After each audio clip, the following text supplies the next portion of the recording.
ಅಲ್ಲ, after all compromise ಮಾಡ್ಕೊಳ್ಳೋಕೆ ಹೇಳಿರತಕ್ಕಂಥದ್ದು ಯಾರ ಜೊತೆ? ನಮ್ಮ ತಂದೆ ಜೊತೆನೋ, ತಾಯಿ ಜೊತೆನೋ, ಅಥವಾ ಗಂಡನ ಜೊತೆನೋ, ಹೆಂಡತಿ ಜೊತೆನೋ, ಮಕ್ಕಳ ಜೊತೆನೋ ತಾನೇ? ಪಕ್ಕದ ಮನೆಯವ್ರ ಹತ್ರ ಅಥವಾ ಇನ್ನೂ ಹೊರಗಿನವ್ರ ಹತ್ರ ಕಾಂಪ್ರಮೈಸ್ ಮಾಡ್ಕೊಳ್ಳಿಕ್ಕೆ ಹೇಳಿಲ್ಲ ನಾನು. ಸಾಮಾನ್ಯ ವ್ಯಕ್ತಿಯ ಮನಸ್ಸುಗಳು ಚಂಚಲವಾಗಿರುತ್ತೆ, ಆದರೆ ತಪಸ್ಸು ಮಾಡುವವರ ಮನಸ್ಸು ಏಕಾಗ್ರತೆಯಿಂದ ಕೂಡಿರುತ್ತೆ. ತಪಸ್ಸಿನಿಂದ ಇಚ್ಛಾಶಕ್ತಿಯು ದೈವ ಶಕ್ತಿಯಾಗಿ ಮಾರ್ಪಾಡಾಗುತ್ತೆ. ಯಾರೆಲ್ಲ ಒಂದು ಸಂಕಲ್ಪವನ್ನು ತಪಸ್ಸಿನ ರೀತಿ ಮಾಡ್ತಾರೋ ಅವರ ಕರ್ಮಗಳು ಅವರೇ ಬೆಂಕಿಯಲ್ಲಿ ಸುಟ್ಟಾಕ್ಕೊಳ್ತಾರೆ. ಎಲ್ಲವೂ ಪರಮೇಶ್ವರನ ಇಚ್ಛೆಯಂತೆ, ಎಲ್ಲವೂ ಯೂನಿವರ್ಸ್ನ ಇಚ್ಛೆಯಂತೆ ಎನ್ನುವಂಥ ಸೌಜನ್ಯ ಯಾರಿಗಿರುತ್ತೋ ಅಲ್ಲಿ ಹಣ, ಆಸ್ತಿ, ಐಶ್ವರ್ಯಗಳು ಹೇರಳವಾಗಿರುತ್ತೆ. ಇದೊಂದು ಕಾರಣಕ್ಕೆ ಹೆಚ್ಚು ಓದ್ದವರು, ಹೆಚ್ಚು ಕಲಿತವರು ವ್ಯಾಪಾರ ಮಾಡೋದಕ್ಕೆ ಮುಂದೆ ಬರೋದಿಲ್ಲ. ಯಾಕಂತಂದರೆ ಅವ್ರಿಗೆ ಯಾವತ್ತೂ ಡೌಟ್ ಇರುತ್ತೆ, ಸೆಲ್ಫ್ ಡೌಟ್ ಅಂತ ಇರುತ್ತೆ, ಮತ್ತು ಅಹಂಕಾರ ಇರುತ್ತೆ.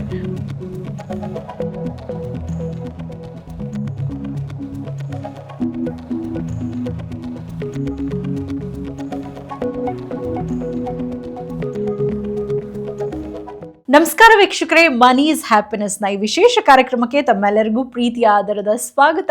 ನಾನು ಸೌಮ್ಯ ಮಳಲಿ. ಹಣ, ಐಶ್ವರ್ಯ, ಕರ್ಮಗಳು, ಋಣ ಮುಕ್ತತೆ, ಹಾಗೆ ನಾವು ಮಾಡುವಂತಹ ಉದ್ಯೋಗ ಅಥವಾ ಈ ಬಿಸ್ನೆಸ್ನಲ್ಲಿ ಯಾವ ರೀತಿಯಾಗಿ ಸಕ್ಸಸ್ ಆಗಬಹುದು, ಇದೆಲ್ಲದ್ರ ಬಗ್ಗೆ ನಾವು ನಮ್ಮ ಕಾರ್ಯಕ್ರಮದಲ್ಲಿ ನಿಮಗೆ ಪ್ರತಿ ವಾರ ವಿಶೇಷವಾದಂಥ ಮಾಹಿತಿಯನ್ನು ಕೊಡ್ತಾ ಬರ್ತಿದ್ದೀವಿ. ಇನ್ನು ಇವತ್ತಿನ ಕಾರ್ಯಕ್ರಮದಲ್ಲಿ ಗುರುಗಳು ಯಾವ ಒಂದು ವಿಶ್ವಜ್ಞಾನವನ್ನು ನಮ್ಮ ಜೊತೆ ಹಂಚಿಕೊಳ್ಳಲಿದ್ದಾರೆ, ಯಾವ ಒಂದು ವಿಶೇಷ ಮಾರ್ಗದರ್ಶನವನ್ನು ನೀಡಲಿದ್ದಾರೆ, ಇದ್ರ ಬಗ್ಗೆ ಅವರಿಂದಲೇ ಕೇಳಿ ತಿಳ್ಕೊಳ್ಳೋಣ. ಹಾಗಿದ್ರೆ ಮತ್ಯಾಗ್ತಡ ಕಾರ್ಯಕ್ರಮವನ್ನು ಆರಂಭ ಮಾಡೋಣ. ಇದೆಲ್ಲದ್ರ ಬಗ್ಗೆ ಮಾತನಾಡೋದಕ್ಕೆ ನಮ್ಮ ಜೊತೆ ನಮ್ಮ ಕಾರ್ಯಕ್ರಮದಲ್ಲಿದ್ದಾರೆ ವಿಶ್ವಚೇತನ ದುಡ್ಡಿನ ದ್ರೋಣಾಚಾರ್ಯ, ಜೀ ಕನ್ನಡದ ವತಿಯಿಂದ ವೀರ ಕನ್ನಡಿಗ ಪ್ರಶಸ್ತಿ ಪುರಸ್ಕೃತರು, ಹಾಗೆ ಲಕ್ಷಾಂತರ ಜನರ ಹಣದ ಸಮಸ್ಯೆಗೆ ಪರಿಹಾರವನ್ನ ಕೊಟ್ಟಿರುವ ಹಾಗೆ ಕೊಡ್ತಾ ಇರುವಂತಹ ಗುರುಗಳಾಗಿರುವಂತಹ ಶ್ರೀ ಅನಂತ ವಿಶ್ವಾಚಾರ್ಯ ಗುರೂಜಿ ಅವರು ನಮ್ಮ ಜೊತೆ ನಮ್ಮ ಕಾರ್ಯಕ್ರಮದಲ್ಲಿದ್ದಾರೆ. ಅವರನ್ನ ವೆಲ್ಕಮ್ ಮಾಡ್ಕೊಳ್ಳೋಣ. ನಮಸ್ತೆ ಗುರೂಜಿ, ಕಾರ್ಯಕ್ರಮಕ್ಕೆ ಸ್ವಾಗತ.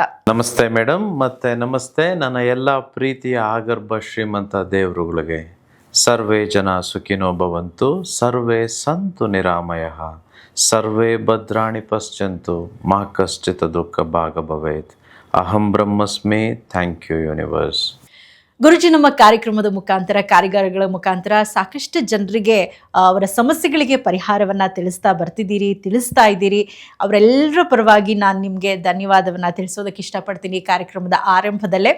ಇನ್ನು ಗುರುಜಿ, ನೆಕ್ಸ್ಟ್ ಫೆಬ್ರವರಿ 1ನೇ ತಾರೀಕು ನಮ್ಮ ಮುಂದಿನ ವರ್ಕ್ಶಾಪ್ ನಡೀತಾ ಇದೆ. ಅದರ ವಿಶೇಷತೆಗಳ ಬಗ್ಗೆ ನಮ್ಮ ವೀಕ್ಷಕರಿಗೆ ಒಂದು ಚಿಕ್ಕ ಮಾಹಿತಿಯನ್ನು ಕೊಟ್ಬಿಡ್ತೀನಿ. ವೀಕ್ಷಕರೇ, ಮುಂಬರುವ ಕಾರ್ಯಾಗಾರ ಫೆಬ್ರವರಿ 1ನೇ ತಾರೀಕು ನಡೀತಾ ಇದೆ. ಈ ಕಾರ್ಯಾಗಾರದ ವಿಶೇಷತೆ ಏನಂತಂದರೆ, ನಾವು ಸಾಕಷ್ಟು ಸಾಲವನ್ನು ಮಾಡ್ಕೊಂಡಿರ್ತೀವಿ, ಮತ್ತು ಏನಾದರೂ ಒಂದು ಸಮಸ್ಯೆಗಳು ಬೆಂಬಿಡದೆ ಕಾಡ್ತಾ ಇರುತ್ತೆ. ಇದಕ್ಕೆ ಕಾರಣಗಳೇನು ಅಂತ ನೋಡಿದಾಗ ನಮ್ಮ ಪೂರ್ವ ಜನ್ಮದ ಕರ್ಮಗಳಿರುತ್ತೆ, ಅಥವಾ ನಮ್ಮ ಸಾಕಷ್ಟು ಋಣಗಳಿರುತ್ತೆ. ಇದೆಲ್ಲದರಿಂದ ಮುಕ್ತಿ ಪಡ್ಕೊಳ್ಳೋದಕ್ಕೆ ಒಂದು ವಿಶೇಷವಾದಂಥ ಶಕ್ತಿ ಪೀಠದ ಬಗ್ಗೆ ನಮ್ಮ ಮುಂದಿನ ಕಾರ್ಯಾಗಾರದಲ್ಲಿ ಗುರೂಜಿಯವರು ತಿಳಿಸ್ಕೊಡ್ತಾರೆ. ಆ ಶಕ್ತಿ ಪೀಠಕ್ಕೆ ಹೋಗೋಕ್ಕೂ ಮುಂಚೆ ನಾವು ಯಾವ ರೀತಿಯಾಗಿ ಹೋಗಬೇಕು, ಅಲ್ಲಿ ಹೋದ ಮೇಲೆ ಯಾವ ರೀತಿ ನಮ್ಮ ಸಮಸ್ಯೆಗಳಿಗೆ ಪರಿಹಾರ ಸಿಗುತ್ತೆ, ಇದ್ರ ಬಗ್ಗೆ ತಿಳಿಸ್ಕೊಡ್ತಾರೆ. ಇನ್ನು ಉಚಿತವಾಗಿ ಧನಾಕರ್ಷಣೆಯ ಯಂತ್ರವನ್ನು, ನಾವು ನಮ್ಮ ಪರ್ಸ್ನಲ್ಲಿ ಇಟ್ಕೊಳ್ಳುವಂಥ ಧನಾಕರ್ಷಣೆಯ ಯಂತ್ರವನ್ನು ಆಶೀರ್ವದಿಸಿ ಕಾರ್ಯಾಗಾರಕ್ಕೆ ಬರುವಂತಹ ಪ್ರತಿಯೊಬ್ಬರಿಗೂ ಕೂಡ ಗುರೂಜಿಯವರು ಕೊಡಲಿದ್ದಾರೆ. ಅದರ ಜೊತೆಗೆ ಸಾಲದ ಬ್ಲೂ ಪ್ರಿಂಟ್ ಅನ್ನ ಕೂಡ ಉಚಿತವಾಗಿ ಕೊಡಲಿದ್ದಾರೆ. ಇದೆಲ್ಲವನ್ನ ಕೂಡ ಗುರೂಜಿಯವರು ಮುಂದಿನ ಕಾರ್ಯಾಗಾರದಲ್ಲಿ ಕೊಡ್ತಾರೆ. ಹಾಗಾಗಿ ನೀವು ಕೂಡ ಈ ಕಾರ್ಯಾಗಾರವನ್ನು ಮಿಸ್ ಮಾಡ್ಕೊಳ್ಳದೆ ಅಟೆಂಡ್ ಮಾಡಿ ಅಂತ ನಾನು ಹೇಳ್ತಾ ಇದ್ದೀನಿ. ಕಾರ್ಯಾಗಾರಕ್ಕೆ ಬರೋದಕ್ಕೆ ಏನು ಮಾಡಬೇಕಂತಂದ್ರೆ, ನಮ್ಮ ಸ್ಕ್ರೀನ್ ಮೇಲೆ ಕಾಣಿಸ್ತಾ ಇರುವಂಥ ನಂಬರ್ಗೆ ಕರೆ ಮಾಡಿ ಹೆಚ್ಚಿನ ಮಾಹಿತಿಯನ್ನು ಪಡ್ಕೊಂಡು ಕಾರ್ಯಾಗಾರವನ್ನು ಅಟೆಂಡ್ ಮಾಡಬಹುದು. ಗುರುಜಿ, ಇನ್ನು ನಾವು ಜೀವನದಲ್ಲಿ ಏನೇ ಮಾಡಬೇಕು ಅಂತ ಅಂದ್ಕೊಂಡ್ರೂ ಕೂಡ ಸಂಕಲ್ಪ ಅನ್ನುವಂಥದ್ದು ಬಹಳ ಮುಖ್ಯ ಅಂತ ಹೇಳ್ತೀವಿ. ನಾವು ಶ್ರದ್ಧೆಯಿಂದ, ಡಿಸಿಪ್ಲಿನಿಂದ ಮಾಡಿದಾಗ ಆ ಒಂದು ಕೆಲಸ ಸಕ್ಸಸ್ಫುಲ್ ಆಗುತ್ತೆ ಅಂತ. ಈ ಸಂಕಲ್ಪ ಹಾಗೆ ತಪಸ್ಸು, ಭಾವಶುದ್ಧಿ ಅಂತಂದ್ರೆ ಏನು, ಇದ್ರ ಬಗ್ಗೆ ಮಾಹಿತಿ ಕೊಡಿ. ನಿಮ್ಮ ಪ್ರಶ್ನೆಗೆ ಉತ್ತರ ಕೊಡೋದಕ್ಕಿಂತ ಮುಂಚಿತವಾಗಿ ಮುಂಬರುವ ಕಾರ್ಯಾಗಾರದ ಬಗ್ಗೆ ಒಂಚೂರು ಹೇಳ್ಬಿಡ್ತಾನೆ. February 1, 2026 money is happiness foundation workshop ನಡೀತಿದೆ ಮೆಜೆಸ್ಟಿಕ್ಕಲ್ಲಿ. ಇದು ಸ್ಯಾಂಕ್ಟಮ್ ಹಿಂದ್ಗಡೆ ಇರೋ ಹೋಟೆಲು ಜಿಯಾನ್ ಅಂತಂತೇಳಿ. ಸೊ ಎಲ್ಲರೂ ಮುಂಚಿತವಾಗಿ ಬನ್ನಿ. ತುಂಬ ಸಲ ಸೀಟೇ ಸಿಗೋದಿಲ್ಲ, ಕಷ್ಟಪಟ್ಟು ನೆಲದಲ್ಲೆಲ್ಲ ಕುಳಿತುಕೊಂಡಿರ್ತೀರ. ಬೇಗ ಬಂದರೆ ನಿಮಗೆ ಬೇಕಾಗಿರೋಂಥ ಸೀಟನ್ನು ನೀವು ಸೆಲೆಕ್ಟ್ ಮಾಡಿ ಅಲ್ಲಿ ಕುಳಿತುಕೊಳ್ಬೋದು. ತುಂಬ ವಿಭಿನ್ನವಾಗಿ ವಿಶೇಷತೆಯಿಂದ ಕೂಡಿರೋಂಥ ಕಾರ್ಯಾಗಾರ ಇದಾಗಿರುತ್ತೆ. ಮೊದಲನೇದಾಗಿ ಯಾರಿಗೆಲ್ಲ ಸಾಲ ಇದೆಯೋ, ಯಾರಿಗೆಲ್ಲ ಈ ಋಣ ಬಾಧೆಗಳಿದೆಯೋ ಈ ಕರ್ಮಗಳು ಅಂತ ಏನು ಕರಿತೀವಿ ಅದೆಲ್ಲ ಇದೆಯೋ ಅಂಥವರೆಲ್ಲರೂ ಈ ಒಂದು ಪುಣ್ಯ ಸ್ಥಳಕ್ಕೆ ಅಥವಾ ಶಕ್ತಿ ಪೀಠಕ್ಕೆ ಹೋಗಿ ಬರಲೇಬೇಕು. ಹೇಗೆ ಹೋಗಬೇಕು, ಯಾವಾಗ ಹೋಗಬೇಕು, ಯಾವ ಪೂರ್ವ ಸಿದ್ಧತೆಗಳನ್ನು ಮಾಡ್ಕೊಂಡು ಹೋಗಬೇಕು, ಯಾವಾಗ ಹೋದರೆ ನಮ್ಮ ಕರ್ಮಗಳು ಕಳೆಯುತ್ತೆ ಅನ್ನುವಂಥದ್ದು ನನ್ನ ಕಾರ್ಯಾಗಾರದಲ್ಲಿ ತಿಳಿಸ್ಕೊಡ್ತೇನೆ. ವಿಶೇಷವಾಗಿ ಯಾರಿಗೆಲ್ಲ ಸಾಲ ಇದೆಯೋ ಅವರೆಲ್ಲರೂ ಇಲ್ಲಿ ಹೋಗಿ ಬರಬೇಕು. ಏನೂ ಖರ್ಚೇನೂ ಆಗೋದಿಲ್ಲ. ಸೊ ನಾನು ಹೇಳ್ಕೊಡ್ತೇನೆ, ತಿಳಿಸ್ಕೊಡ್ತೇನೆ. ಸೊ ಇಲ್ಲಿ ಹೋಗಿ ಬರೋಣ. ಇದು ಮೊದಲನೇ ವಿಶೇಷತೆ. ಎರಡನೇ ವಿಶೇಷತೆ ಬಂದು ಎಲ್ಲರಿಗೂ ಸಾಲ ತೀರಿಸಲು ಬೇಕಾಗಿರುವಂಥ ಬ್ಲೂ ಪ್ರಿಂಟನ್ನು ಉಚಿತವಾಗಿ ಕೊಡ್ತಿದ್ದೇನೆ. ಹಾಗೂ ಸಾಲ ತೀರಿಸೋದಕ್ಕೆ ಬೇಕಾಗುವಂಥ ವಿಶ್ವ ತಂತ್ರ ಮತ್ತು ಮಂತ್ರಗಳನ್ನು ನಾನು ನಿಮಗೆ ಈ ಕಾರ್ಯಾಗಾರದಲ್ಲಿ ತಿಳಿಸ್ಕೊಡ್ತೇನೆ. ನಾವೆಲ್ಲರೂ 3, 6, 9 ತಿಂಗಳುಗಳೊಳಗಡೆ ನಮ್ಮ ಎಲ್ಲ ಸಾಲಗಳಿಂದ ಮುಕ್ತಿ ಪಡೆಯೋಣ. ಇದನ್ನು ಯಾರು ಫಾಲೋ ಮಾಡ್ತಾರೋ, ಯಾರು ಆಚರಿಸ್ತಾರೋ, ಯಾರು ನಾನು ಕೊಡುವ ಕ್ರಿಯೆಗಳನ್ನು ಸಂಪೂರ್ಣವಾಗಿ ಮಾಡ್ತಾರೋ, ತನು ಮನದೊಂದಿಗೆ ಮಾಡ್ತಾರೋ, ಭಾವಶುದ್ಧಿಯಿಂದ ಮಾಡ್ತಾರೋ ಅಂಥವರ ಸಾಲಗಳು ಅತಿ ಬೇಗ ತೀರೋಗುತ್ತೆ ಅಂತ ನಾನು ನಿಮಗೆ ಹೇಳ್ತಿದ್ದೇನೆ. ಇದು ಎರಡನೇ ವಿಶೇಷತೆ. ಮೂರನೇ ವಿಶೇಷತೆ, ಈ ಧನಾಕರ್ಷಣೆ ಯಂತ್ರವನ್ನು ನಾವೆಲ್ಲರೂ ನಮ್ಮ ಪರ್ಸ್ನಲ್ಲಿ ಅಥವಾ ವ್ಯಾಪಾರ ಮಾಡುವ ಸ್ಥಳದಲ್ಲಿ ಇಟ್ಕೊಂಡ್ರೆ ಖಂಡಿತವಾಗಿಯೂ ಧನವು ಆಕರ್ಷಣೆಯಾಗುತ್ತೆ. ಈ ಧನ ಆಕರ್ಷಣೆ ಆಗಬೇಕಂದ್ರೆ ಕೇವಲ ಈ ಯಂತ್ರ ಇಟ್ಕೊಂಡ್ರೆ ಮಾತ್ರ ಸಾಧ್ಯ ಇಲ್ಲ. ಈ ಯಂತ್ರದ ಜೊತೆ ಈ ಯಂತ್ರ, ಈ ಶರೀರವೆಂಬ ಯಂತ್ರ, ದೇಹವೆಂಬುವ ಯಂತ್ರ ಪ್ರಾಣ ಪ್ರತಿಷ್ಠೆಯಾದಾಗ ಮಾತ್ರ ಆ ಧನಾಕರ್ಷಣೆ ಯಂತ್ರಕ್ಕೆ ಅದು ಆಕರ್ಷಣೆ ಮಾಡುವ ಶಕ್ತಿ ಬರುತ್ತೆ ಅಂತ ನಾನು ಹೇಳ್ತಿದ್ದೇನೆ. ಸೊ ದಯವಿಟ್ಟು ಯಂತ್ರ ಮಾತ್ರ ಇದ್ದರೆ ಸಾಲದು. ಈ ಯಂತ್ರವನ್ನು ಶುದ್ಧೀಕರಣ ಪಡಿಸ್ಕೊಳ್ಬೇಕು. ಈ ಯಂತ್ರಕ್ಕೆ ಶಕ್ತಿ ತುಂಬಬೇಕು. ಅದು ಹೇಗೆ ತುಂಬಿಸೋದು ನಾನು ನಿಮಗೆ ಕಾರ್ಯಾಗಾರದಲ್ಲಿ ತಿಳಿಸ್ಕೊಡ್ತೇನೆ. ಹಾಗೂ ನಾವೆಲ್ಲರೂ 36 ದಿನಗಳ ಲಕ್ಷ್ಮೀ ಕುಬೇರ ವ್ರತವನ್ನು ಮಾಡಿದ್ದೇ ಆದರೆ, ನಾನು ಹೇಳುವ ರೀತಿ ತಪಸ್ಸಿನ ರೀತಿ ನಾವು ಮಾಡೋದೇ ಆದರೆ ಖಂಡಿತವಾಗಿಯೂ ನಾವು ಕೋರಿಕೊಳ್ಳುವಂಥ ಪ್ರತಿಯೊಂದು ವಿಚಾರವೂ ನೆರವೇರುತ್ತೆ. ಅದು ಹೇಗೆ ಮಾಡೋದು ನಾನು ತಿಳಿಸ್ಕೊಡ್ತೇನೆ. ಅದರ ಜೊತೆ ನಾವೆಲ್ಲರೂ ನಮ್ಮ ಟೈಮ್ ಅಂತ ಏನಿದೆಯೋ ಈ ಭೂಲೋಕದಲ್ಲಿ, ಅದಾದ ಮೇಲೆ ಎಲ್ಲಿ ಹೋಗ್ತೇವೆ, ಎಲ್ಲರೂ ಒಂದೇ ಜಾಗಕ್ಕೆ ಹೋಗ್ತೇವೆ ಅಥವಾ ಬೇರೆ ಬೇರೆ ಜಾಗಗಳಿಗೆ ಹೋಗ್ತೇವೆ, ಹೇಗೆ ಹೋಗ್ತೇವೆ, ಯಾಕೆ ಹೋಗ್ತೇವೆ, ಇದ್ರ ಬಗ್ಗೆ ನಾನು ಕಾರ್ಯಾಗಾರದಲ್ಲಿ ನಿಮಗೆ ತಿಳಿಸ್ಕೊಡ್ತೇನೆ. ಹಲವಾರು ವಿಶೇಷತೆಗಳು ನೀವೀಗಾಗಲೇ ಕೇಳಿಸ್ಕೊಂಡಿದ್ದೀರ. ಸೊ ಎಲ್ಲರೂ ಒಟ್ಟಾಗಿ ಬನ್ನಿ, ಒಟ್ಟಾಗಿ ಕಲಿಯೋಣ. ಯಾರೆಲ್ಲ ಫ್ಯಾಮಿಲಿ ಸಮೇತ ಬರ್ತಿರೋ ಅವರಿಗೆ ಇದು ಹೆಚ್ಚು ಲಾಭದಾಯಕವಾಗುತ್ತೆ. ಯಾಕಂದರೆ ಕೆಲವೊಂದು ಕಾರ್ಯಗಳಿರುತ್ತೆ, ಈ ಬಜೆಟಿಂಗ್ ಬರೆಯುವಂಥದ್ದಾಗಲಿ, ಕೆಲವು ಹಣದ ವಿಚಾರದಲ್ಲಿ ತೆಗೆದುಕೊಳ್ಳುವ ನಿರ್ಣಯಗಳಾಗಲಿ, ಹಾಗೂ ವ್ಯಾಪಾರ ಮಾಡಬೇಕು ಅಂತಂದರೆ ತುಂಬ ಒಂದು ಸಪೋರ್ಟ್ ಬೇಕಾಗುತ್ತೆ. ವಿಶೇಷವಾಗಿ ಗಂಡನಿಗೆ ಹೆಂಡತಿ ಅಥವಾ ಹೆಂಡತಿಗೆ ಗಂಡ, ಹಾಗೂ ಫ್ಯಾಮಿಲಿ ಸಪೋರ್ಟ್ ಅನ್ನುವಂಥದ್ದು ತುಂಬ ಇಂಪಾರ್ಟೆಂಟು. ನೀವು ಈ ಮಾರ್ವಾಡಿ ಫ್ಯಾಮಿಲಿಗಳು ಅಥವಾ ಶ್ರೀಮಂತ ಫ್ಯಾಮಿಲಿಗಳನ್ನು ನೀವು ಗಮನಿಸಿದ್ದೇ ಆದರೆ ಅವರೆಲ್ಲ ಒಗ್ಗಟ್ಟಾಗಿರ್ತಾರೆ. ಸೊ ಹಾಗಾಗಿ ಹೆಚ್ಚು ಪ್ರಯತ್ನ ಪಡಿ ಫ್ಯಾಮಿಲಿ ಸಮೇತ ಬರಲಿಕ್ಕೆ. ನಿಮಗೆ ನಿರ್ಣಯ ತೆಗೆದುಕೊಳ್ಳೋಕೆ, ಡೆಸಿಷನ್ ಮಾಡೋದಕ್ಕೆ ತುಂಬ ಸುಲಭ ಆಗುತ್ತೆ. ಇಬ್ಬರು you will both be in the same page. You all will be in the same page to make good financial decisions. So ಹಾಗಾಗಿ ನೇರವಾಗಿ ನಿಮಗೆ ಸಿಗ್ತೇನೆ ಕಾರ್ಯಾಗಾರದಲ್ಲಿ February 1, 2026. Okay, coming to madam's question. ತುಂಬ ಚೆನ್ನಾಗಿ ಕೇಳಿದ್ರು. ಸಂಕಲ್ಪ, ತಪಸ್ಸು, ಭಾವಶುದ್ಧಿ ಅಂದರೆ ಏನು? ಇದರಿಂದ ಶ್ರೀಮಂತಿಕೆ ಬರುತ್ತಾ? ಬಂದರೆ ಹೇಗೆ ಬರುತ್ತೆ? ಸಂಬಂಧಗಳು ಗಟ್ಟಿಯಾಗಿ ಮನೆಯಲ್ಲಿ ಹಾಗೂ ಜೀವನದಲ್ಲಿ ಸುಖವಾಗಿ ಜೀವಿಸಬೇಕಾದ್ರೆ ಹೇಗಿರಬೇಕು ಅಂತ ಕೇಳ್ತಿದ್ದಾರೆ. ಓಕೆ, ಎರಡನೇ ಕ್ವೆಶನ್ಗೆ ಫಸ್ಟ್ ಉತ್ತರ ಕೊಡ್ತೇನೆ. ಸಂಬಂಧಗಳು ಚೆನ್ನಾಗಿರಬೇಕು, ನಾವೆಲ್ಲರೂ ಮನೆಯಲ್ಲಿ ಖುಷಿಯಾಗಿರಬೇಕು, ಸಂತೋಷವಾಗಿರಬೇಕು, ಶಾಂತಿಯಿಂದ ಇರಬೇಕು ಅಂತಂದರೆ ಎಲ್ಲರಲ್ಲೂ ಈ ಕ್ವಾಲಿಟಿ ಇರಬೇಕು. ಆ ಕ್ವಾಲಿಟಿ ಯಾವುದು ಗೊತ್ತಾ? ಆ ಲಿಟಲ್ ಬಿಟ್ ಆಫ್ ಕಾಂಪ್ರಮೈಸ್. ಯಾರಿಗೆ ಈ ಕಾಂಪ್ರಮೈಸ್ ಆಗುವಂಥ ಮನೋಭಾವನೆ ಇರುತ್ತೋ ಅವರೆಲ್ಲರೂ ಆರಾಮಾಗಿರ್ಬೋದು. ಇದು ಬರೀ ಫ್ಯಾಮಿಲಿಯಲ್ಲಿ ಮಾತ್ರ ಅಲ್ಲ, ಆಫೀಸಲ್ಲಾಗ್ಬೋದು ಅಥವಾ ವ್ಯಾಪಾರದಲ್ಲಾಗ್ಬೋದು, ಜೀವನದಲ್ಲಿ ಯಾವುದೇ ಒಂದು ಘಟ್ಟದಲ್ಲಿ ಭಾಗದಲ್ಲಿ ಆಗ್ಬೋದು. ನಾವೆಲ್ಲರೂ ಏನೋ ಸಾಧನೆ ಮಾಡೋಕ್ಕೆ ಹೊರಟಿರ್ತೇವೆ. ನಾನೇ ಸರಿ, ಅವರು ತಪ್ಪು ಅನ್ನೋಂಥ ಮನೋಭಾವನೆ ಯಾರಿಗಿರುತ್ತೋ ಅವರೆಲ್ಲರೂ ಜೀವನದಲ್ಲಿ ಸುಖ ಶಾಂತಿ ನೆಮ್ಮದಿಯಿಂದ ಇರೋದಕ್ಕೆ ಸಾಧ್ಯ ಇಲ್ಲ. ಅಲ್ಲ, ಆಫ್ಟರ್ ಆಲ್ ಕಾಂಪ್ರಮೈಸ್ ಮಾಡ್ಕೊಳ್ಳೋಕೆ ಹೇಳಿರ್ತಕ್ಕಂಥದ್ದು ಯಾರ ಜೊತೆ? ನಮ್ಮ ತಂದೆ ಜೊತೆನೋ, ತಾಯಿ ಜೊತೆನೋ, ಅಥವಾ ಗಂಡನ ಜೊತೆನೋ, ಹೆಂಡತಿ ಜೊತೆನೋ, ಮಕ್ಕಳ ಜೊತೆನೋ ತಾನೇ. ಪಕ್ಕದ ಮನೆಯವ್ರ ಹತ್ರ ಅಥವಾ ಇನ್ನೂ ಹೊರಗಿನವ್ರ ಹತ್ರ ಕಾಂಪ್ರಮೈಸ್ ಮಾಡ್ಕೊಳ್ಳಿಕ್ಕೆ ಹೇಳಿಲ್ಲ ನಾನು. ನಮ್ಮವ್ರ ಜೊತೆ ಕಾಂಪ್ರಮೈಸ್ ಆಗೋಣ ಬಿಡಿ. ಅಥವಾ ಒಂದು ವೇಳೆ ನಾವು ಸರಿ ಇದ್ದು ನಮ್ಮನ್ನು ತಪ್ಪು ಅಂತ ಅವ್ರು ಹೇಳ್ತಿದ್ರು, ಪರವಾಗಿಲ್ಲ, let us lose for a better cause. Because it's not that we are trying to prove ourselves here who's right and wrong, doesn't matter. But all that I want is a true love, true relationship. ಯಾರು ರಿಲೇಷನ್ಶಿಪ್ಗೆ ಬೆಲೆ ಕೊಡ್ತಾರೋ, ಯಾರು ಸಂಬಂಧಗಳಿಗೆ ಬೆಲೆ ಕೊಡ್ತಾರೋ, ಅವರು ಸರಿ ಇದ್ದು ತಪ್ಪು ಅಂತ ಅಂದ್ಕೊಳ್ಳೋದಕ್ಕೂ ಅವರಿಗೆ ಬೇಜಾರಾಗೋದಿಲ್ಲ. So let us lose for that greater cause. So compromise ಎಲ್ಲಿರುತ್ತೋ ಅಲ್ಲಿ ಸಂಬಂಧಗಳು, ವ್ಯವಹಾರಗಳು, ವ್ಯಾಪಾರಗಳು ಅಥವಾ ಎಲ್ಲವೂ ಸರಿ ಇರುತ್ತೆ ಅಂತ ಹೇಳಲಿಕ್ಕೆ ಬಯಸ್ತೇನೆ. ಇದು ಸೆಕೆಂಡ್ ಕ್ವೆಶನ್ಗೆ ಉತ್ತರ. ಮೊದಲನೇ ಕ್ವೆಶನ್ಗೆ, ಏಕೆ ಸಂಕಲ್ಪ ತಪಸ್ಸಿಗೆ ಅಷ್ಟು ಶಕ್ತಿ ಅನ್ನುವಂಥದ್ದನ್ನು ನಾನು ನಿಮಗೆ ಹೇಳ್ತೇನೆ. ನೋಡಿ, ತಪಸ್ಸು ಅನ್ನೋದು ಬೇರೆ, ಧ್ಯಾನ ಅನ್ನೋದು ಬೇರೆ. ಧ್ಯಾನ ಅನ್ನುವಂಥದ್ದು ತಪಸ್ಸಿನ ಒಂದು ಸಣ್ಣ ಭಾಗ ಅಷ್ಟೆ, ಅದು ಸಂಪೂರ್ಣವಾಗಿ ಏನೂ ಇಲ್ಲ. ಸೊ ಧ್ಯಾನ ಮಾಡಿದ್ರೆ ಎಲ್ಲ ಬರುತ್ತಾ? ಖಂಡಿತವಾಗಿ ಎಲ್ಲ ಬರಲ್ಲ. ಒಂದು ಮನಸ್ಸು ಒಂದು ಪರಿಪಕ್ವತೆ ಪಡ್ಕೊಳ್ಳುತ್ತೆ ಹೊರತು ಎಲ್ಲವೂ ಸಿಗೋದಿಲ್ಲ.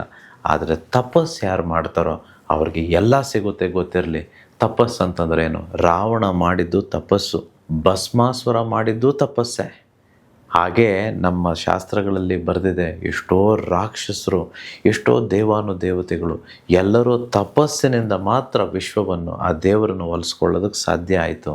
ಹಾಗಾದರೆ ತಪಸ್ಸಿಗೆ ಶಕ್ತಿ ಇದೆಯಾ? ತಪಸ್ಸು ಅಂತಂದ್ರೆ ಏನು? ಒಂದು ಗೊತ್ತಿರಲಿ, ತಪಸ್ಸನ್ನು ನಿಮಗೆ ನೀವು ಮಾಡ್ಕೊಳ್ಳೋಗಿಲ್ಲ. ಇದು ಗುರು ಮುಖೇನ ಮಾತ್ರ ಆಗಬೇಕು, ಇನಿಷಿಯೇಟ್ ಆಗಬೇಕು. ಸೊ ನೀವೇ ಅಂದ್ಕೊಳ್ಬೇಡಿ, ನಾನೇನೋ ಅಂದ್ಕೊಳ್ತೇನೆ, ನಾನು ಹೀಗೆ ಮಾಡ್ತೇನೆ, ಅಥವಾ ಗೂಗಲನ್ನು ನೋಡೋ, ಅಥವಾ ChatGPTನೋ, ಆರ್ಟಿಫಿಷಿಯಲ್ ಇಂಟೆಲಿಜೆನ್ಸ್ನೋ ನೋಡಿ, ಅಥವಾ ಯಾವುದೋ ಬುಕ್ಕನ್ನು ಓದ್ಬಿಟ್ಟು ನಾನು ಈ ಕಾರ್ಯವನ್ನು ಮಾಡೋಕ್ಕೆ ಹೋಗ್ತೇನೆ, ನನಗೆ ಯಶಸ್ಸು ಬರುತ್ತೆ ಅಂತ ದಯವಿಟ್ಟು ಅಂದ್ಕೊಳ್ಬೇಡಿ. ತುಂಬ ಜನ ತಮಗೆ ತಾವೇ ಮಾಡಿಕೊಳ್ಳೋದಕ್ಕೆ ಹೊರಟು ತುಂಬ ಕೆಟ್ಟದ್ದು ಅಥವಾ ಹಾನಿ ಮಾಡ್ಕೊಂಡಿದ್ದಾರೆ. ಸೊ ಗುರು ಮುಖೇನ ಈ ತಪಸ್ಸು ಅನ್ನುವಂಥದ್ದು ಆಗಬೇಕೇ ಹೊರತು ನಿಮಗೆ ನೀವು ಮಾಡಿಕೊಳ್ಳೋ ಹಾಗಿಲ್ಲ. ಇದು ಶಾಸ್ತ್ರಗಳ ಪ್ರಕಾರ, ಧರ್ಮಶಾಸ್ತ್ರಗಳ ಪ್ರಕಾರ ನಾನು ನಿಮಗೆ ಹೇಳ್ತಿರ್ತಕ್ಕಂಥದ್ದು, ವಿಶ್ವದ ಪ್ರಕಾರ ಹೇಳ್ತಿರೋ ಅಂಥದ್ದು. ಸೊ ಇದು ಮೊದಲಿಗೆ ಗೊತ್ತಿರಲಿ. ಸೊ ತಪಸ್ಸು ಮಾಡಿದ್ರೆ ಏನೆಲ್ಲ ಒಳ್ಳೆಯದಾಗುತ್ತೆ, ಹೇಗೆ ನಮ್ಮ ಭಾವಶುದ್ಧಿ ಆಗುತ್ತೆ, ಹೇಗೆ ಸಂಕಲ್ಪಗಳು ನಾವು ಅಂದುಕೊಂಡಾಗ ಆಗುತ್ತೆ ಅಂತ ನಾನು ನಿಮಗೆ ತಿಳಿಸ್ಕೊಡ್ತೇನೆ. ಸಾಮಾನ್ಯ ವ್ಯಕ್ತಿಯ ಮನಸ್ಸುಗಳು ಬೇರೆ, ಇದು ತಪಸ್ಸು ಮಾಡುವವರ ಮನಸ್ಸುಗಳು ಸಂಪೂರ್ಣವಾಗಿ ಬೇರೆಯಾಗಿರುತ್ತೆ. ಸಾಮಾನ್ಯ ಮನಸ್ಥಿತಿ ಹೇಗಿರುತ್ತೆ ಅಂತಂದರೆ ಸ್ವಲ್ಪ ದೌರ್ಬಲ್ಯದಿಂದ ಕೂಡಿರುತ್ತೆ, ಅಂದರೆ ದುರ್ಬಲವಾಗಿರುತ್ತೆ. ಅದೇ ತಪಸ್ಸು ಮಾಡುವವರ ಮನಸ್ಸು ನಿಶ್ಚಿತವಾಗಿರುತ್ತೆ. ಸಾಮಾನ್ಯ ವ್ಯಕ್ತಿಯ ಮನಸ್ಸುಗಳು ಚಂಚಲವಾಗಿರುತ್ತೆ, ಆದರೆ ತಪಸ್ಸು ಮಾಡುವವರ ಮನಸ್ಸು ಏಕಾಗ್ರತೆಯಿಂದ ಕೂಡಿರುತ್ತೆ. ಸಾಮಾನ್ಯ ವ್ಯಕ್ತಿಯ ಮನಸ್ಸುಗಳು ಭಯಪೂರ್ಣವಾಗಿದ್ದರೆ, ತಪಸ್ಸು ಮಾಡುವವರ ಮನಸ್ಸು ಅಚಲವಾಗಿರುತ್ತೆ. ಈ ಪ್ರಕೃತಿ, ಈ ಯೂನಿವರ್ಸು ಯಾರು ಅಚಲವಾಗಿರುತ್ತಾರೋ ಅವರು ಅಂದುಕೊಳ್ಳೋದರಲ್ಲಿ ಅಂಥವ್ರಿಗೆ ಮಾತ್ರ ಯೂನಿವರ್ಸು ಆಶೀರ್ವಾದ ಮಾಡುತ್ತೆ. ಈ ಅಚಲತೆ ಇಲ್ಲದೆ ಇರುವಂಥವ್ರಿಗೆ ಯೂನಿವರ್ಸು ದಯಪಾಲಿಸೋದಿಲ್ಲ. ಇದು ಮೊದಲನೇ ಒಂದು ಮುಖ್ಯ ಕಾರಣವಾಗಿರುತ್ತೆ. ಎರಡನೇದು, ತಪಸ್ಸಿನಿಂದ ಇಚ್ಛಾಶಕ್ತಿಯು ದೈವಶಕ್ತಿಯಾಗಿ ಮಾರ್ಪಾಡಾಗುತ್ತೆ. ನೋಡಿ, ಇಚ್ಛಾಶಕ್ತಿಯು ದೈವಶಕ್ತಿಯಾಗುತ್ತೆ. ಇದು ಕೇವಲ ಇಚ್ಛಾಶಕ್ತಿ ಅಲ್ಲ. ಎಷ್ಟೋ ಜನಕ್ಕೆ, ಬಹುತೇಕ ಎಲ್ಲರಿಗೂ ಇಚ್ಛೆಗಳಿರುತ್ತೆ, ಅದು ಕೇವಲ ದುರ್ಬಲತೆಯಿಂದ ಕೂಡಿರುತ್ತೆ. ಅದಕ್ಕೆ ಶಕ್ತಿ ಅನ್ನೋದು ಇರೋದಿಲ್ಲ. ಸೊ ಸಾಮಾನ್ಯ ಆಸೆ ಇರುತ್ತೆ ಅಷ್ಟೇ. ಇಚ್ಛೆ ಅಂತಂದರೆ ಸಾಮಾನ್ಯ ಆಸೆಯಾಗಿರುತ್ತೆ. ಆದರೆ ಯಾರು ತಪಸ್ಸು ಮಾಡ್ತಾರೋ ಅವರ ಒಂದು ಸಂಕಲ್ಪಗಳು, ಅವರ ಒಂದು ಆಲೋಚನೆಗಳು ದೈವಶಕ್ತಿಯಿಂದ ಪೂರಿತವಾಗಿರುತ್ತೆ. ಅದಕ್ಕೋಸ್ಕರ ದೇವತೆಗಳು, ಈ ಪ್ರಕೃತಿಯು ಮತ್ತು ಸಂದರ್ಭಗಳು ತಾನಾಗಿಯೇ ಜೋಡಣೆಯಾಗಿ ಅದರಿಂದ ನಮ್ಮ ಇಚ್ಛೆಗಳು ಈಡೇರ್ತವೆ. ಸೊ ಇದು ಎರಡನೇ ಒಂದು ಅನಿಸಿಕೆ, ತಪಸ್ಸು ಮಾಡೋರಿಗೆ ಏಕೆ ಎಲ್ಲವೂ ಪೂರೈಕೆ ಆಗುತ್ತೆ ಅನ್ನೋದಕ್ಕೆ. ಮೂರನೇ ಒಂದು ತಪಸ್ಸಿನ ಪರಿಣಾಮ ಏನಪ್ಪ ಅಂತಂದರೆ, ಯಾರೆಲ್ಲ ಒಂದು ಸಂಕಲ್ಪವನ್ನು ತಪಸ್ಸಿನ ರೀತಿ ಮಾಡ್ತಾರೋ ಅವರ ಕರ್ಮಗಳು ಅವರೇ ಬೆಂಕಿಯಲ್ಲಿ ಸುಟ್ಟಾಕಿಕೊಳ್ತಾರೆ, ನಿವಾರಣೆ ಮಾಡಿಕೊಳ್ಳೋ ಒಂದು ಪ್ರಕ್ರಿಯೆ ನಡೆಯುತ್ತೆ. ಸೊ ತಪಸ್ಸು ಅಂತಂದರೆ ನಮ್ಮ ಹಿಂದಿನ ಪೂರ್ವಜನ್ಮದ ಮತ್ತು ಈ ಜನ್ಮದ ಕರ್ಮಗಳನ್ನು ನಾವೇ ಸ್ವತಃ ಅದನ್ನು ನೋಡಿ ಪರಿಶುದ್ಧವಾಗುವಂಥದ್ದು. ಸೊ ತಪಸ್ಸು ಎಂದರೆ ಹಳೆಯ ಕರ್ಮಗಳನ್ನು ಕರಗಿಸುವ ಅಗ್ನಿ.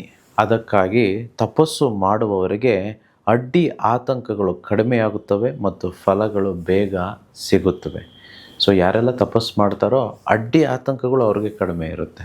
ಯಾರು ತಪಸ್ಸು ಮಾಡಲ್ವೋ, ಭ್ರಮಾಲೋಕದಲ್ಲಿರ್ತಾರೋ ಅಥವಾ ಕೇವಲ ಈ ಭೌತಿಕ ಇಚ್ಛೆಗಳನ್ನು ಇಟ್ಕೊಂಡಿರ್ತಾರೋ ಅವರಿಗೆ ಅಡ್ಡಿ ಆತಂಕಗಳು ಹೆಚ್ಚು ಬರ್ತಿರ್ತವೆ. ಇದು ಮೂರನೇ ಒಂದು ಫಲ ತಪಸ್ಸು ಮಾಡುವವರಿಗೆ ಇರುವಂಥದ್ದು. ನಾಲ್ಕನೇ ಫಲ ತಪಸ್ಸು ಮಾಡೋದ್ರಿಂದ ಆಗುವಂಥದ್ದು, ತಪಸ್ಸು ಎಂದರೆ ಅಹಂಕಾರ ಶೂನ್ಯತೆ.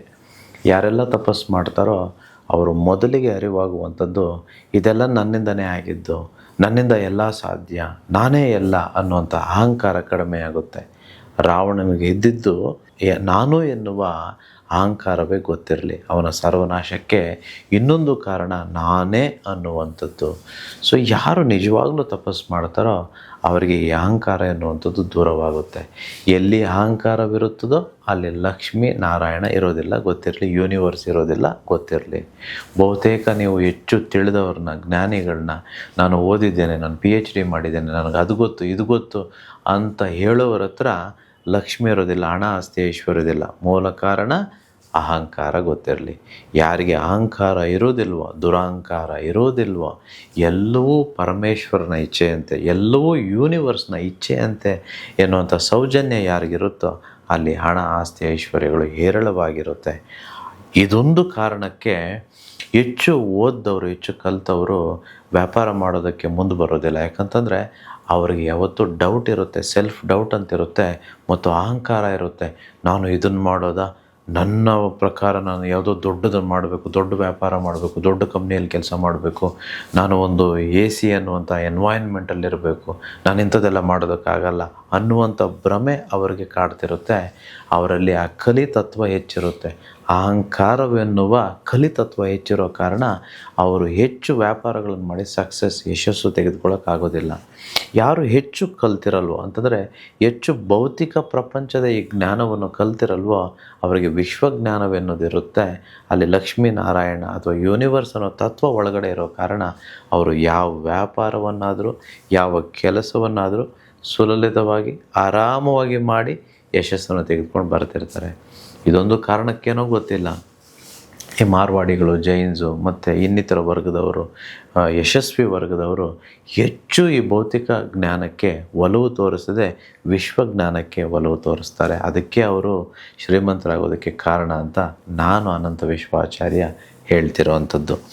ಐದನೇದು, ತಪಸ್ಸು ಮಾಡುವವರಿಗೆ ಈ ಪ್ರಕೃತಿಯ ನಿಯಮಗಳಿಗೆ ಹೊಂದಿಕೊಂಡಿರ್ತಾರೆ. ಯಾರೆಲ್ಲ ತಪಸ್ಸು ಮಾಡ್ತಾರೋ ಅವರು ಪ್ರಕೃತಿಗೆ ಎಗೇನ್ಸ್ಟ್ ಆಗಿ, ವಿರುದ್ಧವಾಗಿರೋದಿಲ್ಲ, ಪ್ರಕೃತಿಯ ಜೊತೆ ಜೀವನ ಮಾಡ್ತಿರ್ತಾರೆ. ಅಂತಂದರೆ ಈ ಕಾಲ ಆಗ್ಬೋದು, ಸ್ಥಳ ಆಗ್ಬೋದು, ಸಂದರ್ಭ ಆಗ್ಬೋದು, ಎಲ್ಲದಕ್ಕೂ ಮರ್ಯಾದೆ ಕೊಡ್ತಾರೆ. ಅವರು ಎಲ್ಲದರಲ್ಲೂ ಈ ದೇವರನ್ನು, ಆ ಯೂನಿವರ್ಸ್ ಕಾಣೋದಕ್ಕೆ ಪ್ರಯತ್ನ ಪಡ್ತಿರ್ತಾರೆ. ಅಂತಂದರೆ ಸಮಯಕ್ಕೆ ಹೆಚ್ಚು ಬೆಲೆ ಕೊಡ್ತಾರೆ, ಸಂದರ್ಭಗಳಿಗೆ ಹೆಚ್ಚು ಬೆಲೆ ಕೊಡ್ತಾರೆ, ವ್ಯಕ್ತಿತ್ವಗಳಿಗೆ ಹೆಚ್ಚು ಬೆಲೆ ಕೊಡ್ತಾರೆ. ಸಂಪೂರ್ಣವಾಗಿ ಜೀವನದಲ್ಲಿ ಏನೇ ಬರಲಿ ಎಲ್ಲವನ್ನು ಸಮಚಿತ್ತದಲ್ಲಿ ತೆಗೆದುಕೊಂಡು ಈ ಗ್ರ್ಯಾಟಿಟ್ಯೂಡ್, ಈ ಥ್ಯಾಂಕ್ ಯು ಅನ್ನೋ ಮನೋಭಾವನೆ ಹೆಚ್ಚು ಬೆಳೆಸ್ಕೊಂಡಿರ್ತಾರೆ. ಹಾಗಾಗಿ ಅವರಿಗೆ ಕಷ್ಟವೇ ಬರಲಿ, ದುಃಖವೇ ಬರಲಿ, ಎಲ್ಲವನ್ನು ಸಮಚಿತ್ತದಲ್ಲಿ ತೆಗೆದುಕೊಂಡು ಹೋಗ್ತಿರ್ತಾರೆ. ಅದಕ್ಕೆ ಸುಖ, ಶಾಂತಿ, ನೆಮ್ಮದಿ, ಹಣ ಆಸ್ತಿ ಐಶ್ವರ್ಯ ಎಲ್ಲವೂ ಅವರಿಗೆ ಬ್ಯಾಲೆನ್ಸ್ ಆಗಿ ಸಿಗ್ತಾ ಹೋಗುತ್ತೆ. ಈ 5 ಮುಖ್ಯ ಉಪಯೋಗಗಳು ಅಥವಾ ಫಲಗಳು ಯಾರು ತಪಸ್ಸು ಮಾಡ್ತಾರೋ ಅವರಿಗೆ ಮಾತ್ರ. ಕೇವಲ ಅಂದುಕೊಳ್ಳೋದು ಬೇರೆ, ಅಂದುಕೊಳ್ಳೋದನ್ನು ತಪಸ್ಸಿನ ರೀತಿ ಮಾಡೋದು ಬೇರೆ. ಹೀಗಾಗಿ ಮುಂಬರುವ ಕಾರ್ಯಾಗಾರ February 1, 2026 money is happiness foundation ವರ್ಕ್ಶಾಪಲ್ಲಿ ಈ ತಪಸ್ಸು ಮಾಡೋದು ಹೇಗೆ, ವಿಶೇಷವಾಗಿ ಲಕ್ಷ್ಮೀ ಕುಬೇರ ತಪಸ್ಸು ಅಥವಾ ವ್ರತವನ್ನು ಯಾರು ಮಾಡ್ತಾರೋ ಅವರೆಲ್ಲರಿಗೂ ಲಕ್ಷ್ಮಿಯ ಭಾಗ್ಯ, ಕುಬೇರನ ವರಪ್ರಸಾದ ಸಿಕ್ಕಿ ಆ ಯೂನಿವರ್ಸ್ನ ದಯೆಯಿಂದ ನಾವೆಲ್ಲರೂ ಶ್ರೀಮಂತರಾಗೋದು, ಹಣ ಆಸ್ತಿ ಐಶ್ವರ್ಯಗಳನ್ನು ಸುಲಭವಾಗಿ ಆಕರ್ಷಣೆಯಾಗಿ ಮಾಡಿಕೊಳ್ಳೋದು ಅನ್ನುವಂಥದ್ದನ್ನು ನಾನು ನಿಮಗೆ ಕಾರ್ಯಾಗಾರದಲ್ಲಿ ತಿಳಿಸ್ಕೊಡ್ತೇನೆ. ಎಲ್ಲರಿಗೂ ನೇರವಾಗಿ ಸಿಗ್ತೇನೆ. ಗುರುಜಿ, ಇವತ್ತಿನ ಕಾರ್ಯಕ್ರಮದಲ್ಲಿ ಸಾಕಷ್ಟು ಮಾಹಿತಿಯನ್ನು ಕೊಟ್ಟಿದ್ದೀರಿ. ಇನ್ನು ನಮ್ಮ ಪ್ರತಿ ಕಾರ್ಯಕ್ರಮದಲ್ಲೂ ಕೂಡ ಒಂದೊಂದು ವಿಶೇಷ ಟಿಪ್ಸ್, ಮಾರ್ಗೋಪಾಯಗಳ ಬಗ್ಗೆ ತಿಳಿಸ್ಕೊಡ್ತಿದ್ದೀರಿ. ಇವತ್ತು ಯಾವ ವಿಚಾರದ ಬಗ್ಗೆ ಹೇಳ್ತೀರಿ? ಈ ಮಂತ್ರವನ್ನು ಎಲ್ಲರೂ ತಮ್ಮ ಮನಸ್ಸಿನಲ್ಲಿ ಪದೇ ಪದೇ ಹೇಳ್ಕೊಳ್ತಾ ಇರಬೇಕು ಅಥವಾ ಗುಣಗುಟ್ತಾ ಇರಬೇಕು. ಹಣ ಆಸ್ತಿ ಐಶ್ವರ್ಯಗಳು, ಯೂನಿವರ್ಸ್ನ ದಯೆ ಭಾಗ್ಯ ನಮ್ಮೆಲ್ಲರಿಗೂ ಬರಬೇಕು ಅಂತಂದರೆ ಓಂ ಶ್ರೀಂ ಮಹಾಲಕ್ಷ್ಮೇ ನಮಃ. ಓಂ ಶ್ರೀಂ ಮಹಾಲಕ್ಷ್ಮೇ ನಮಃ. ನಾನು ಪರಬ್ರಹ್ಮನ ಸ್ವರೂಪಿ. ನನಗೆ ಲಕ್ಷ್ಮಿಯ ಆಶೀರ್ವಾದವು ಕೃಪಾ ಕಟಾಕ್ಷವಾಗಿ ಎಲ್ಲ ಸಮಯದಲ್ಲೂ ನನ್ನ ಜೊತೆ ಇದೆ. ಹಣವು 10 ಹಲವು ಮೂಲಗಳಿಂದ ನನ್ನ ಬದುಕಿಗೆ ಸರಾಗವಾಗಿ ಹರಿದು ಬರುತ್ತಿದೆ. ಎಷ್ಟು ಹಣವನ್ನು ಬೇಕಾದರೂ ಸ್ವೀಕರಿಸಲು ನಾನು ತಯಾರಾಗಿದ್ದೇನೆ. ನಾನು ಹಣವು ಬೇರೆಯಲ್ಲ, ಇಬ್ಬರು ಗೆಳೆಯರು. ಹಣವನ್ನು ಆಕರ್ಷಿಸುವ ಆಯಸ್ಕಾಂತವಾಗಿರುವುದಕ್ಕೆ, ಹಣವು ಎಲ್ಲ ಮೂಲಗಳಿಂದ ನನ್ನ ಕಡೆ ಹರಿದು ಬರುತ್ತಿರುವುದಕ್ಕೆ ವಿಶ್ವಕ್ಕೆ ಕೋಟಿ ಕೋಟಿ ಕೃತಜ್ಞತೆಗಳು. ಅಹಂ ಬ್ರಹ್ಮಸ್ಮಿ. Thank you universe. ಓಂ ಶ್ರೀ ಮಹಾಲಕ್ಷ್ಮೇ ನಮಃ. ಓಂ ಶ್ರೀ ಮಹಾಲಕ್ಷ್ಮೇ ನಮಃ. ಈ ಮಂತ್ರವನ್ನು ಪದೇ ಪದೇ ನಮ್ಮೆಲ್ಲರ ಮನಸ್ಸುಗಳಲ್ಲಿ ಹೇಳ್ಕೊಳ್ತಾ ಇರಬೇಕು. ಯಾರೆಲ್ಲ ಈ ಮಂತ್ರವನ್ನು ಪದೇ ಪದೇ ಪದೇ ಪದೇ ಗುಣಗುಡ್ತಿರ್ತಾರೋ ಅವರಿಗೆ ಹಣದ ಅವಕಾಶಗಳು, ಹಣ, ಆಸ್ತಿ, ಐಶ್ವರ್ಯಗಳು ತಾನಾಗಿಯೇ ಆ ಯೂನಿವರ್ಸ್ನ ಕೃಪೆಯಿಂದ ಬರೋದಕ್ಕೆ ಸ್ಟಾರ್ಟ್ ಆಗುತ್ತೆ. Thank you universe. ಅಹಂ ಬ್ರಹ್ಮಸ್ಮಿ. ಥ್ಯಾಂಕ್ ಯು ಗುರುಜಿ. ಇವತ್ತಿನ ಕಾರ್ಯಕ್ರಮದಲ್ಲಿ ಸಾಕಷ್ಟು ಉತ್ತಮವಾದಂಥ ವಿಚಾರಗಳನ್ನು ನಮ್ಮ ಜೊತೆ ಹಂಚ್ಕೊಂಡಿದ್ದೀರಿ. Thank you so much. So ವೀಕ್ಷಕರೇ, ನೋಡಿದ್ರಲ್ಲ, ಇದೇ ರೀತಿಯಾದಂಥ ಒಂದು ಮಾರ್ಗದರ್ಶನ, ಹಾಗೆ ನಿಮಗೆ ನಿಮ್ಮ ಜೀವನದಲ್ಲಿ ಏನಾದರೂ ಒಂದು ಸಮಸ್ಯೆ ಇದ್ದಲ್ಲಿ, ಅದಕ್ಕೊಂದು ಪರಿಹಾರ ಬೇಕು ಅಂತ ಅನಿಸಿದ್ದಲ್ಲಿ ಗುರೂಜಿಯವರನ್ನು ನೀವು ವೈಯಕ್ತಿಕವಾಗಿ ಕೂಡ ಕಾಂಟ್ಯಾಕ್ಟ್ ಮಾಡಬಹುದು. ಅದರ ಜೊತೆಗೆ ನೀವು ಅವ್ರು ನಡೆಸುವಂತಹ ಕಾರ್ಯಗಳನ್ನು ಅಟೆಂಡ್ ಮಾಡಿದ್ರೆ ಅದರಿಂದ ಬೆನಿಫಿಟ್ಸ್ ಜಾಸ್ತಿ ಇರುತ್ತೆ.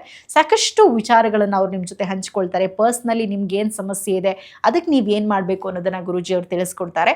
ಹಾಗಿದ್ರೆ ಮತ್ಯಾಕೆ ತಡ, ಇದೆ ಫೆಬ್ರವರಿ 1ನೇ ತಾರೀಕು ಗುರೂಜಿಯವರ ಈ ಒಂದು ವರ್ಕ್ಶಾಪ್ ನಡೀತಾ ಇದೆ. ನಮ್ಮ ಸ್ಕ್ರೀನ್ ಮೇಲೆ ಕಾಣಿಸ್ತಾ ಇರುವಂಥ ನಂಬರ್ಗೆ ಕರೆ ಮಾಡಿ ಈ ವರ್ಕ್ಶಾಪ್ನ ಬಗ್ಗೆ ಹೆಚ್ಚಿನ ಮಾಹಿತಿಯನ್ನು ಪಡ್ಕೊಳ್ಳಿ, ಹಾಗೆ ಎನ್ರೋಲ್ ಕೂಡ ಮಾಡ್ಕೊಳ್ಬಹುದು. ಇದಾಗಿತ್ತು ಇವತ್ತಿನ ವಿಶೇಷ ಕಾರ್ಯಕ್ರಮ. ಮುಂದಿನ ಕಾರ್ಯಕ್ರಮದಲ್ಲಿ ಮತ್ತಷ್ಟು ವಿಶೇಷ ಮಾಹಿತಿಗಳೊಂದಿಗೆ ಮತ್ತೆ ಭೇಟಿಯಾಗೋಣ. ನಮಸ್ಕಾರ.